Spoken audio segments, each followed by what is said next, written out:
दोस्तों, यह है भद्रकाली मंदिर, जहाँ से कोहिनूर हीरे के इतिहास की शुरुआत हुई थी। और कहा जाता है कि जो कोहिनूर हीरा था वो भद्रकाली देवी के बाईं आंख पर लगा हुआ था। तो फिर आज वही कोहिनूर हीरा लंदन तक कैसे पहुँचा, तो वो मैं आपको आगे बताता हूँ।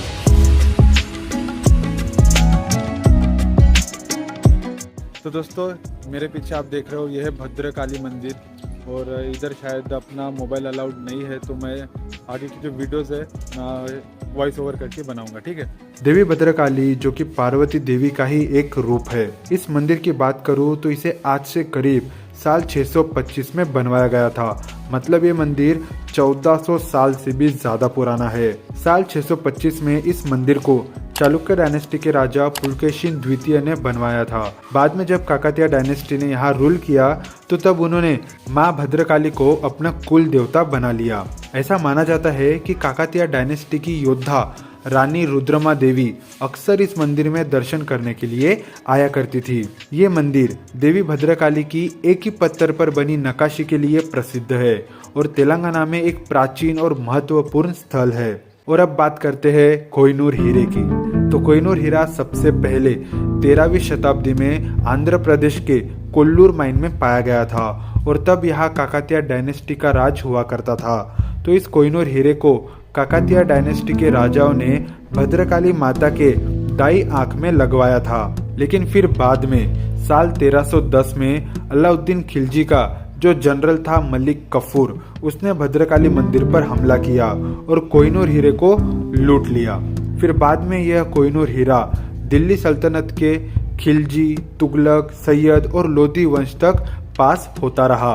फिर उसके बाद कोहिनूर हीरा मुगल शासकों तक रहा और फिर बाद में अफगानों ने भी इसे लूटा, जब नादिर शाह ने 1738 में दिल्ली को लूटा था और वो ये हीरा अपने साथ अफगानिस्तान ले गया था। लेकिन आखिरकार ये हीरा वापिस एक भारतीय के पास आया और उनका नाम था महाराजा रंजीत सिंह, जो कि सिख साम्राज्य के एक महान राजा थे। पर साल 1849 में द्वितीय एंग्लो सिख युद्ध के बाद लाहौर की संधि के तहत अंग्रेजों ने कोहिनूर हीरे को जब्त कर लिया और अब अनफॉर्चुनेटली ये कोहिनूर हीरा ब्रिटिश क्राउन ज्वेल्स का एक हिस्सा है। तो देखा आपने, ये थी कहानी कोहिनूर हीरे की और भद्रकाली मंदिर की। भले ही आज कोहिनूर हीरा भद्रकाली माँ के पास ना हो, लेकिन उससे भी कहीं गुना कीमती हमारे पास हमारी भद्रकाली माता है। तो आप भी कभी अगर वारंगल आते हो तो इस मंदिर को जरूर विजिट करना। तो भाई, ये तो बात होगी भद्रकाली मंदिर और उससे जुड़े कोहिनूर हीरे के इतिहास की। अभी फिलहाल बात करते हैं अभी की, क्योंकि मैं लग जाता हूँ इस लंबी सी दर्शन की लाइन में। तो भाई धीरे धीरे मैं आगे बढ़ते रहता हूँ और थोड़ा आगे बढ़ने के बाद भाई साहब ये देखो और लंबी लाइन।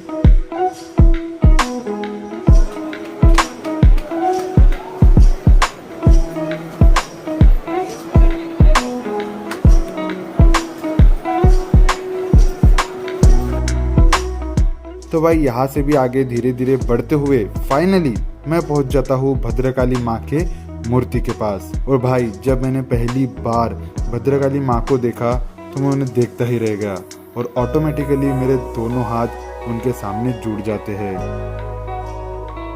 तो भाई दर्शन के बाद मैं बाहर आ जाता हूँ और भीड़ देखो आप एक बार। अच्छा ही हुआ कि मैं जल्दी लाइन में लग गया, क्योंकि दर्शन की जो लाइन है वो ये देखो मंदिर के बाहर तक लगी हुई है। तो आप सोचो कि भद्रकाली माता का ये मंदिर कितना फेमस है और कितना महत्वपूर्ण है।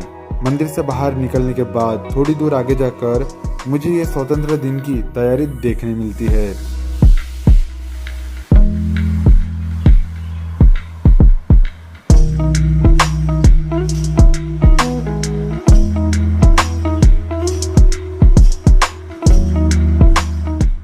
नमस्कार दोस्तों, फिलहाल अभी भद्रकाली मंदिर के दर्शन हो गए और मैं उम्मीद करता हूँ कि आपको जो भी जानकारी मिली होंगी उससे आपकी नॉलेज में वैल्यू ऐड हुई होंगी। तो भद्रकाली मंदिर दर्शन करने के बाद फिलहाल थोड़ी सी दूर आने के बाद मैं बैठा हूँ, ये देखिए हनुमान जी के मंदिर के सामने। मूर्ति देखो कितनी प्यारी है। फिर ठीक है, अभी ये हुआ भद्रकाली मंदिर का व्लॉग। आपको कहाँ आना है, कैसे आना है, एड्रेस वगैरह मैं सब आपको डिस्क्रिप्शन बॉक्स में डाल दूंगा। तो ठीक है, मैं थोड़ा सा रेस्ट करता हूँ, थोड़ा रुकता हूँ, फिर इसके बाद मैं जाऊँगा खाना खाने। तो ये जो भद्रकाली का व्लॉग है, भद्रकाली मंदिर का जो व्लॉग है वो अभी अपन यहाँ पर ख़त्म करते हैं। और नेक्स्ट व्लॉग में मैं आपको दिखाऊंगा कि आप वारंगल फोर्ट कैसे जा सकते हो, जो कि काकाटिया डायनेस्टी का एक मार्वल आर्किटेक्चर था। तो बस ये है अपना हिसाब किताब आज का नहीं, अभी और पूरा दिन बाकी है। तो ठीक है, फिलहाल मैं बैठा हूँ अभी हनुमान जी के सामने, आप जैसा कि आप देख सकते हो। तो भद्रकाली मंदिर के इस व्लॉग को यहाँ पर अपन ख़त्म करते हैं। तो मिलता हूँ आपको नेक्स्ट व्लॉग में, तब तक के लिए बाय।